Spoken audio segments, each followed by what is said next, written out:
जय माता दी। स्वागत है आपका मेरे YouTube चैनल पर। आज हम इस वाली वीडियो में सीखेंगे कि माता जी का श्रृंगार किस प्रकार से करें और अखंड दिया किस प्रकार से जलाएं। आइए शुरू करते हैं। माता रानी आप सबकी मनोकामना पूर्ण करें। सबसे पहले मैंने गंगा जल मिश्रित जल बना लिया था माता जी के लिए, जो कि मैं पूर्ण रूप से सारी शुद्धिकरण मैंने पहले कर लिया है।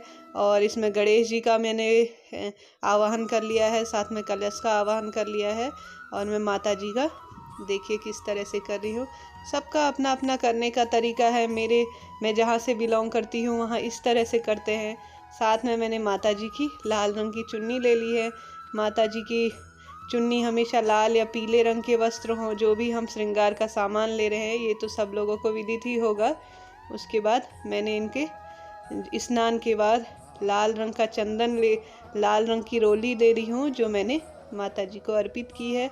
माता जी की मूर्ति मैंने किस तरह की ली है ये आप देख सकते हैं। और रिंग फिंगर से मैं सारे रूपों को टीका कर रही हूँ। उसके बाद मैं चंदन लगा रही हूँ सबको। देखिए किस तरह से कर रही हूँ मैं। और साथ में चावल अर्पित कर रही हूँ माता जी के चरणों में। ये सारी चीज़ें बिल्कुल सरल विधि से मैं आपको बता रही हूँ। देखिए किस तरह से। इससे पहले मैंने अपनी कलश स्थापना की विधि, गणेश स्थापना की विधि, ये सारी चीज़ें की हैं। कभी भी आप पूजन करें तो खाली मुख से कभी ना करें। हमेशा माता जी के मंत्रोच्चार के या किसी भी पूजन में ओम जयंती मंगला काली भद्रकाली कपालिनी क्षमा शिवा धात्री स्वाहा सुधा नमोस्तुते और भी कई मंत्र हैं, उनका जाप करें। माता जी के चरणों में मैं पान का भोग लगा रही हूँ, पान के पत्ते का।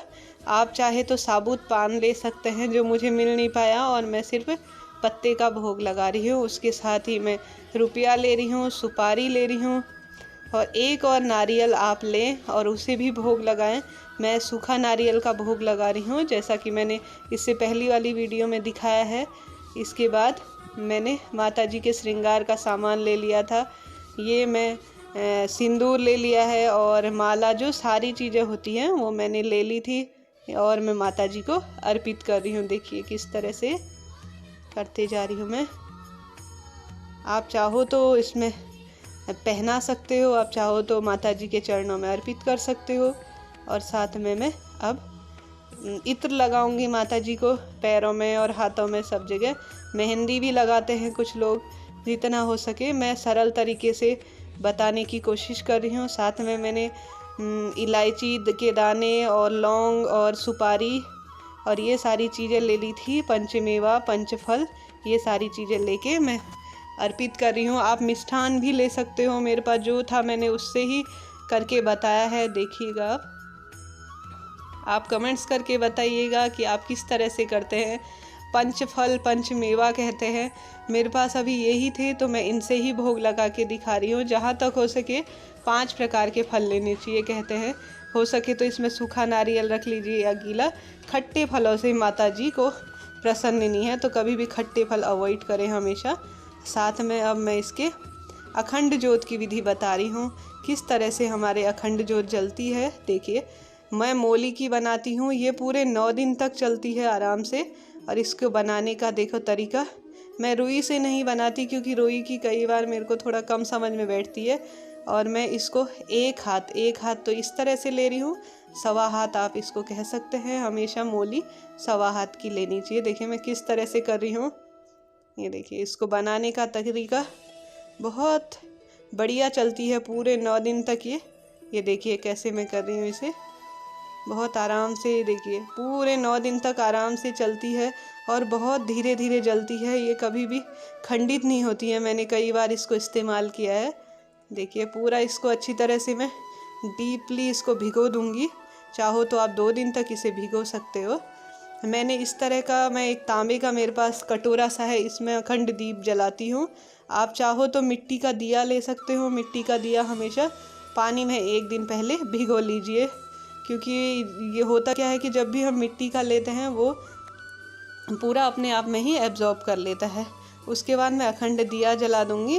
और मैं बताना चाहूँगी कि मैं इसको प्रतीकात्मक रूप से बता रही हूँ, तो मैं यहाँ पे दिया नहीं जलाऊंगी, क्योंकि दिया जलने के बाद उसे बुझाते नहीं हैं। आप इसकी रोशनी मध्यम रखिए हमेशा, न ज़्यादा हो न कम हो। और उसके बाद आरती कर लीजिए धूप से। और इससे कई जगहों पर जो कंडे होते हैं उनकी धूप देते हैं, पर मेरे घर पे इस तरह से ही करते हैं। इसके साथ ही आप आरती कर लीजिए। वीडियो अच्छा लगे तो लाइक, शेयर और सब्सक्राइब ज़रूर करें। नवरात्रि के टाइम में अपने ही कई काम निकल जाते हैं, तो फिर नवरात्रि में झटपट काम करने के लिए 1 या 2 दिन पहले से तैयारी रखें, क्योंकि भागा भागी नहीं रहती और भी कई तरह के काम रहते हैं। और साथ में गरबा का और एक उत्सव का सा माहौल होता है। जब भी आप पूजन करें नवरात्रि का, तो उसके साथ ही आप बंदरवार अपने घर पे बंदरवार ज़रूर लगाएं, जिससे कि शुभता का प्रतीक होता है।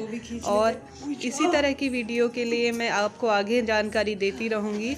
वीडियो अच्छी यूज़फुल रही हो तो फिर आप मुझे कमेंट्स करके बताइएगा। धन्यवाद।